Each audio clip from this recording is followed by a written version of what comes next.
10パチをひっくり返すと、ハーレイ。問題は、そのニカとロキが第三世界で戦っている悪魔のような影の存在です。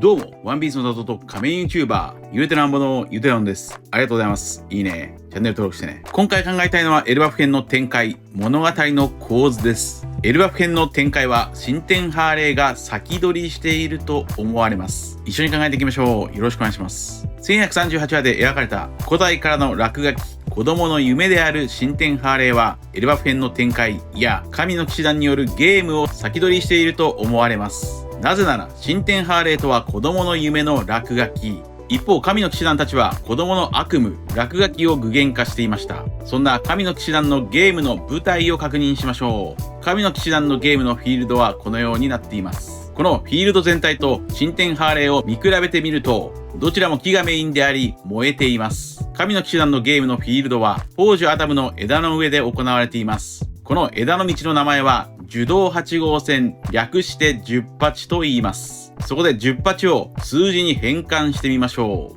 う。10パチの語呂合わせは10パチ。それならばいつものように世界をひっくり返そうぜ。10パチをひっくり返すと、ハーレイ、ハーレイ。10パチを反転させた語呂合わせはハーレーとなるのです。故に神の騎士団たちのゲームと新天ハーレーは表裏一体化。10パチで行われているゲームと新天ハーレーのつながりを考えていきましょう。10パチでは誘拐された子供たちが巨大な枝の上を右から左に歩いています。新天ハーレーの絵も右から左に描かれています。すると図書館と学校がスタート地点ということでしょうか。このスタート地点では週末の蛇、ヨルムンガンドが現れてゲームがスタートしたのです。つまりこれは新天ハーレーの第一世界と同じです。新天ハーレー第一世界にはこう書かれています。豪縁の蛇と共に世界を死と闇で包んだ。これが終末の蛇ヨルムンガンドを表しているのか。それではその前の禁断の太陽に触れたとは何でしょうか。これは1137話でグンコがロキを攻撃したことを表しているのか。ロキは自称太陽の神ですから、グンコは禁断の太陽に触れたということになります。そして何よりロキがいるエルバフの冥界とは第一世界と呼ばれている場所です。そのように考えると第一世界の科学的な建造物は学校や図書館のような知的財産のイメージでしょうか。するとそこから歩いている奴隷たちの列は学校から歩き出した子供たちとリンクするでしょう。さらわれた子供たちは聖地マリージョアで奴隷になると言います。それでは次に第二世界も見ていきましょう。森の神は魔を使わせた。この一文は森に現れた怪物たち、子供たちの落書きの具現化を表していそうです。そして第二世界だと思われる落書きにはエンデルの船マクシムのような空飛ぶ船が今にも墜落しそうですが、これも巨人たちの空飛ぶ船グレートエイリーク号が墜落したことと合致しています。そして第二世界で描かれている飛竜ドラゴンは雷竜ニーズホックとリンクしているでしょう。太陽は戦火を広げるばかりだ。これは宝珠アダムに対してラグニルを叩き込みエルバフに炎をもたらした自称太陽の神ロキの行動を表しているのでしょうか。半月の人は夢を見た、月の人は夢を見た。これはキリンガム星の能力で眠りに落ちて悪夢を見ている子供たちとリンクしています。すると海の神は荒ぶったとは魚人ジンベエによる大渦消火活動でしょうか。そして最後の第三世界ではニカとロキが共闘する絵が描かれています。ニカとロキが共闘する流れは現在の状況を見るに普通にありえそうです。そしてこの理論が正しい場合、最終決戦の舞台は西の村の上空となりそうです。すでにこちらの動画ではエルバフ編とは空島編と表裏一体だと考えましたから、空島編と同じように最終バトルは上空だと考えられます。ただし上空というよりも虹の上なのかもしれません。つまり子供たちは一旦船に乗せられて誘拐されてしまうでしょう。そして子供たちを乗せた船は虹を渡るそのエルバフを出ていく瞬間、つまり虹の上でルフィや子供たちを救うと考えられます。それは空島編の最後のシーン、ハレローとリンクしそうです。ハレとハーレーのダジャレです。この時のルフィは暗雲を払いのけていますから、エルバフ編の最後でもルフィは覇王色の覇気によって神の騎士団たちを払いのけそうです。さらに空島編ではジャイアントジャックの枝を上へ上へと目指していましたが、エルバフ編では宝珠アダムの枝を横へ横へと目指しています。となると空島編のジャイアントジャックは切り倒されましたから、エルバフ編でも枝が切り倒されるかもしれませんが、この枝が切り倒されるというエピソードはすでに語られましたから、こちらはもう消化済みの要素かもしれません。さらにその先を考えていくと、空島編の最後では黄金鏡シャンドラでポーネグリフを発見していますから、エルバフ編の最後、展開でもかなり重要な遺産をルフィたちは見つけるでしょう。このように新天ハーレーと10鉢で行われている神の騎士団のゲームはかなりリンクしていると考えられるのですが、しかし問題はそのニカとロキが第三世界で戦っている悪魔のような影の存在です。ニカとロキが戦うであろう人物は神の騎士団の3人、グンコ、ソマーズ星、キリンガム星でしょう。この3人の中に悪魔のような姿に変身する人物がいるでしょうか。3人の能力を考えるとその可能性は低そうです。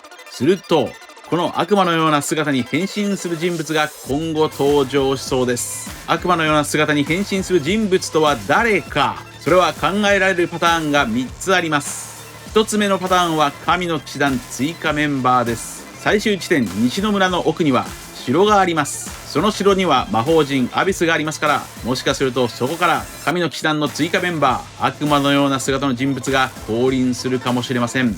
悪魔のような姿の神の騎士団といえばこいつでしょうか。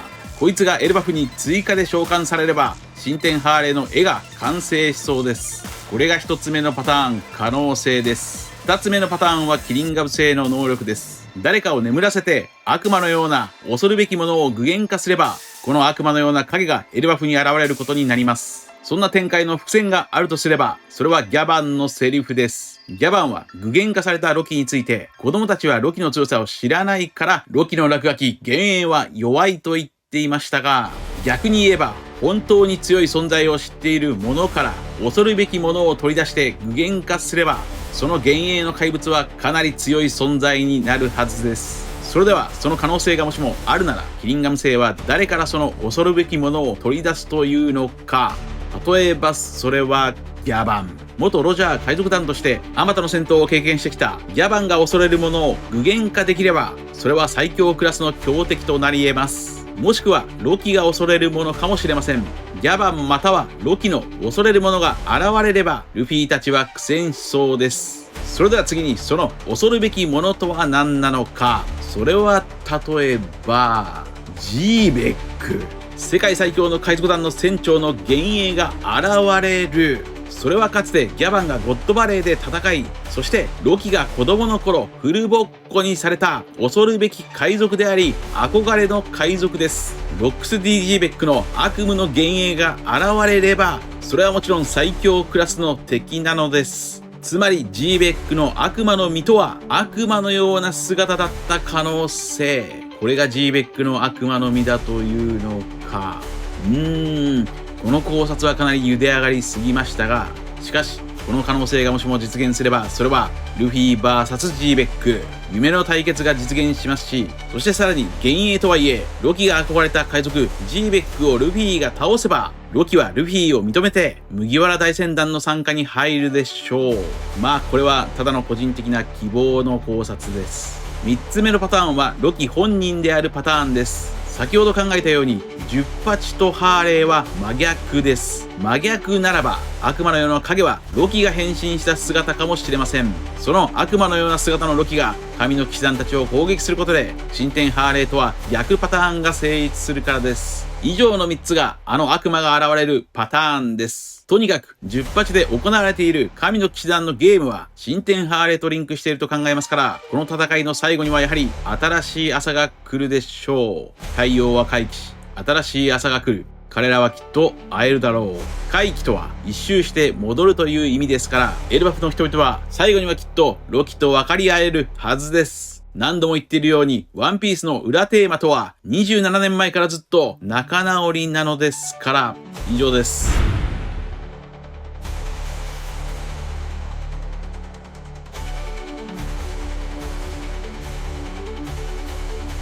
S108 の語呂合わせはエステバン。エステバン、太陽の子という意味を持つエステバンですから、第一世界で語られている禁断の太陽とはマザーフレイム、原発のことだと考えます。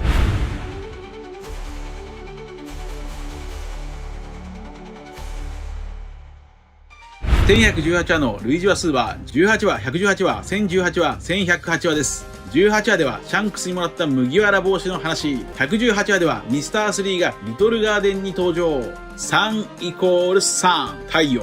さらに1018話では太陽の神ニカの伝説。さらに1108話ではニカッと笑うブロギーと巨人となった太陽の神ニカ。つまり18話、118話、1018話、1108話は太陽の回です。なぜなら8話語呂合わせで8日の陽と読むからです。それならば1118話ではルフィがまた太陽の神ニカになるのか。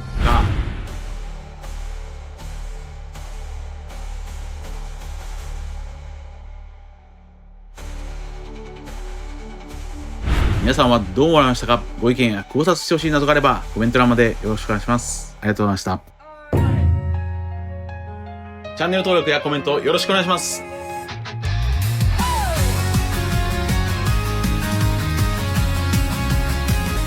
表裏一体の旅が始まる。数字の中で真実を探す。